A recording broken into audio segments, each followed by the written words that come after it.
Эрдэнэ Монгол компани нийгмийн хариуцлагын хүрээнд шинжлэх сумын боловсрал сургууль, ерөнхий боловсролын сургуулийн өмнөх насны байгууллагуудыг дэмжиж өөрийн гэсэн дэмжиж хөтөлбөрүүд хэрэгжүүлж байгаа.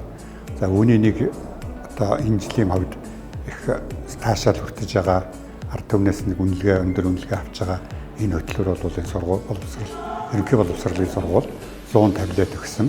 За манай сургуулийн хувьд болохоор өмнө нь бас Эрдэнэ Монгол компаниас бас цахим хэрэглэгдэхүүний бас дэмжлэг авч ирсэн. Тэгээд сүүлийн одоо 2 жил боловсролын яамнаас маань эдүүт нь Перснекс-ийн 2 хөтөлбөр хэрэгжиж байгаа.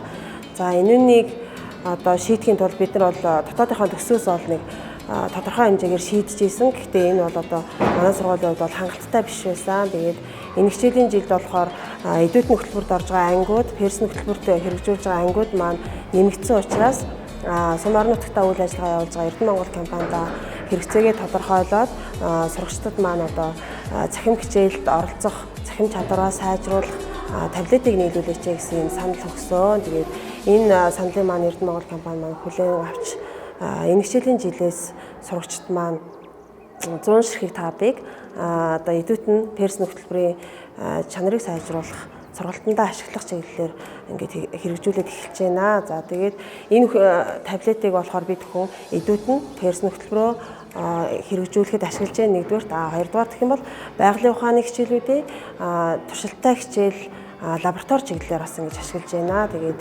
энэ хичээлийн жилийн одоо 2 дугаар улирлаас таблетуудаа ингээд сурагчид маань ашиглаад одоо үр дүнтэй явж байна. Тэгээд эдүүтний хөтөлбөрийн хувьд болохоор Баянгар аймгийнхаа хэмжээнд тэргүүн байранд явж байгаа юм амжилттай байна. Тэгээд 7 хоног болгон бид хүн амжилтаа дүгнүүлээ сарын эцэст бас үнэлгээ гаргадаг ийм одоо чухал хэрэглэгчд маань сэтгэл ханамжтай, үр дүнтэй, хүртээмжтэй ийм хөрөнгө оруулалт болсон гэж бодож байна.